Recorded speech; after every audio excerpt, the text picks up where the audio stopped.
Smoke and Baylor's Director of Athletics, Mack Rhoades, with us on 365 Sports. Mack, thank you very much for your time. Does what you see in the college football landscape, which was kind of a very busy weekend when it comes to coaches, does that ever, when you're looking at anything yourself, ever affect your emotions or the decision-making of what you have to do? No, I appreciate that question. I think it's certainly a good question. Every one of those, particular institutions, those circumstances are always different for each one. I would tell you, that it not really doesn't impact, my thought process, my decision process. I've always worked hard to make decisions based on, sound criteria. Make decisions where, where I'm blocking out the noise and the outside influences. And so again, based on sound criteria, gut, not emotions, to truly try to get to, what I think is best for the program. So, am I aware of the changes? Yeah, absolutely. But do they influence my decision making process? No. A couple of weeks ago, I had a chance, not this week but last, to sit down with Dave, as I do, and enjoy that time with him. But he even brought up that he understands the storm, so to speak, around his name right now because of the results of this season. Do you get the impression, or is he right now coaching for his job these last couple of weeks? I would say that I don't think that Dave looks at it that way at all. I think Dave is focused, and I completely support it. He's focused on what he has to do right to win our next opponent versus TCU, right? We have a saying that 1-0, and for him to be focused and on that next opponent, and give ourselves, give our young men the very best chance that we can have in going up to Fort Worth and playing well and having an opportunity to beat TCU. I think our coaches, that's where their mindset is, but and so that's his approach, and that's my expectation. That's what we're focused on. We're focused on TCU. Mack, how much more complicated in the last few years has the math become when making decisions about improvements for a team for a season next? Whether that's, do you spend more on your coaching staff? Do you spend more on one thing? Do you have to point money in different directions outside of the traditional avenues? Is it much more difficult to make those decisions because of now you've added even more money and more finances into this with NIL and all those other things? Yeah, I think, Paul, I think the thing that's changed it for everybody is, can you really be a developmental program, given the transfer portal and name, image, and likeness. And so I think the fluidity of roster, every year and how that looks, and, name, image, and likeness, and, particularly collective name, image, and likeness, and how that's going to impact roster. Obviously, when you think about, basketball and the sizes of those rosters, 13, in terms of men's basketball, 15 in terms of women's basketball. When you think about allowable scholarship student athletes, that's much different than 85 with football. And by the time you include walk-ons, just call it 110. And so, that's what's changed dramatically, and has really flipped our industry upside down. are you having conversations certainly about, additional position here or there, any type of, I guess, personnel, additions, subtractions, those are all part of the conversation. Mac, how often do you think that because of when coaches become hot commodities, you've had some yourself where you've been, and everybody seems to have one. How much do you feel like, and this is a general question, do colleges, universities, or athletic administrators bid against themselves when it comes to extensions? Yeah, that's a great question, and, I think reality is, there's some positions that are open right now that, there'll be some candidates that are either targets and or they're interviewed for, right, and they'll end up getting a raise or getting an extension. And I think those institutions that have those particular coaches that have had that success, absolutely they've got to weigh it and and measure it and balance it, and I would say protect their investment, and so it's a balance, and I think you certainly are going to do what you can to protect your investment, but do it or try to do it in a responsible manner. Mac, when it comes to the shifting landscape, do you feel like Baylor still is able to kind of know who it is and who it will be moving forward, or is that something that you guys are still trying to figure out how what Baylor wants to be fits into what it is going to be in the future? Yeah, I think, Craig, I think that it's a year by year, maybe it's even a day by day conversation now, but I do think it's a year by year. I think this thing is evolving so quickly. And, earlier I talked about, being a developmental program. Well, maybe a portion, a smaller portion of your roster can be, as we all know, right, there's very little patience, for having a down year, and off year. And so you've got to be thinking, about present talent, quality of roster in the moment. And so, how you navigate that is certainly different. We've talked about, our name, image, and likeness. And, again, I don't think we're in the lower half. I don't think we're in the probably, upper 2 or 3, but that's an area that we're going to have to grow. And it's an area we've grown in, and it's an area that we're going to have to continue to grow. That has consequences, for an institution like Baylor, where,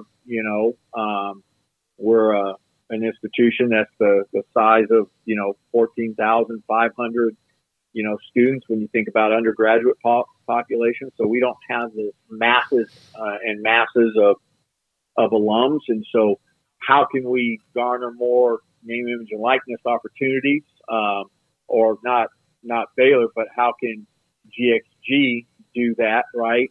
And go out to our donors, and how do we do that without impacting what we're asking them to do for us, whether it's Bear Foundation scholarships, facilities, all of that. And there's some give and take and consequences to it. So it's a challenge.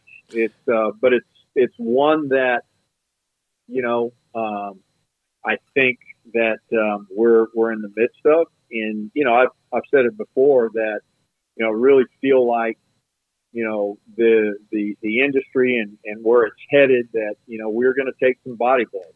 This is a 10-round heavyweight fight, and early on we're going to take some body blows, and I think we're right in the middle of that. But I also think we'll keep standing, and we'll end up winning this thing in the later rounds. And I'm really proud of our coaches. I'm really proud of our staff for being resilient, for being resourceful and strategic. And we'll navigate this thing, and we'll continue to be nationally relevant. And I don't want to say that flippant, because that's not just going to happen. That is a lot of hard work in terms of what we are facing today in this industry. The networks, the TV networks that make the decisions on the games that they want, and if you're nationally ranked or you're a team that's in the mix for a conference or even the college football playoff, they're going to want teams in the prime time or even their big game at 11 on Fox or whatever it is on the other stations as well. But this is now going to be, I believe, 5 consecutive weeks of ESPN Plus, and that's just the way things are. How frustrating is it when you're trying to build up and also maintain your image or your branding at Baylor?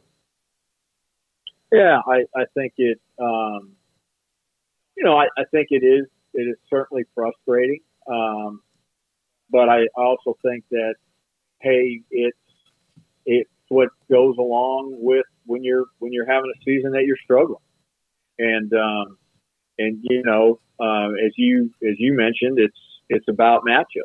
And so, for us to be, the one of the preferred games being on a linear broadcast, we've got to, win more games. And, over the course of particularly, the last, 2 to 3 years, we've been a prominent brand on the linear broadcast. And because we struggle this year, we haven't. So we gotta get better. We gotta win more games.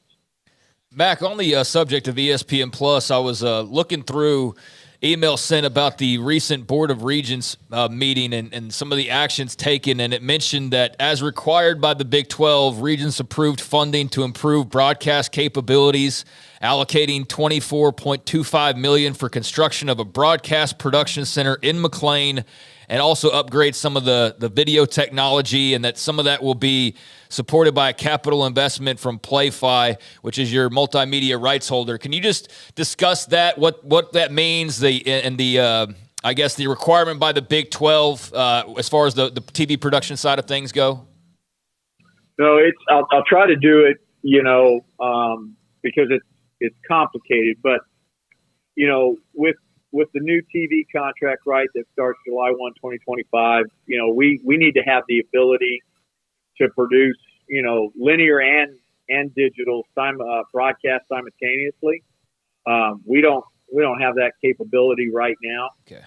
We also have, an antiquated control room and production rooms to run the video boards. And so, what we're constructing, what we're building would be 2 control rooms, and so we'd have the ability to broadcast simultaneously, again, both linear and digital. We'll have one central location now to run the video boards, at the pavilion, at the Fox Pavilion, at the Farrell Center, at McLean Stadium, at certainly baseball and softball. And so that will be a huge win. Obviously, brand new state-of-the-art equipment. The current equipment is antiquated. And it also provides us an ability to generate some revenues. ESPN will pay us a flat fee for production of Olympic sport games, whether, again, that could be on a linear platform or a digital platform, and also the same for football, men's and women's basketball. So it is a project that we certainly need and grateful to the Board of Regents for their support. And then McLean Stadium opened up in 2014, and the lifespan of that video technology, the main video board, the ribbon boards, all of that has exceeded its lifespan. Usually 7 to 8 years, and so you're starting to see it compromise right now, and so just replacing out all of that, and then working with, as you mentioned, Craig, our multimedia rights partner Playfly, to add some additional technology. We'll add a north video board in McLean. We'll put a video board on the back end of the main video board, the back side, and then do some video technology over the home team entrance tunnel into the stadium, and all of those three pieces of new technology will help us generate additional revenue as well. Man, things move fast, like 9 years, and you're like, that's it's old. It's dusty. Like, Not even a decade old. not like your stadium was built in 1950, and you're getting around to it just in 2014. Okay, Matt, can you help us sift through the Big 12 tiebreaker situation? I bet you haven't even really had anybody maybe sit down and say that's on the agenda tomorrow for the Big 12 ADs, have you? So, we had the Big 12 AD call today, and we did not discuss it. And tomorrow we won't. But it is absolutely complicated, and it's something that we the ADs will come together and approve just with a couple small tweaks. Last thing, if you don't mind, there was an announcement tomorrow or yesterday about TCU Baylor, and a lot of people have called it the Rivalry. It's now the Bluebonnet Trophy or Bowl. I mean, this is a very intense rivalry, as you know, and I've seen kind of a lot of harsh reactions to what it's being called, and some like it. Of course, at this time, people are going to like it or not. What was the overall background on doing that? Yeah, so I'm grateful to both student government associations, both TCU and Baylor, and they really came together and ran with it. And for us here at Baylor, Nick and Lily were terrific, and we didn't have a place in terms of the naming of it. And again, they really wanted to kind of rebrand, refresh this new moniker, if you will, so to speak. And it's, as you mentioned, it's a really, really important game. Jeremiah Donati and I were part of that small working group, 4 or 5 of us that worked on the schedule. And as is only one of 4 protected games that will be played every year. And so the value of the rivalry, I think, is really important. It's really important to the Big 12. There's always some special nuances to it, when you think about who we are. Both private schools, smaller schools, both have had great success. When I talked about family, we have and 2 family members facing off versus one another. We've got our nose tackle Cooper Lands, who's facing off against his brother, who's TCU senior center John, and so you have that component to it, and so it's a great rivalry, and 119 times, and the most played in the state of Texas, and just appreciate the student governments from each institution taking it and running with it. Thank you, Mack. Appreciate your time. Mack Rhoades, Baylor Director of Athletics, with us most Tuesdays at around 4:50.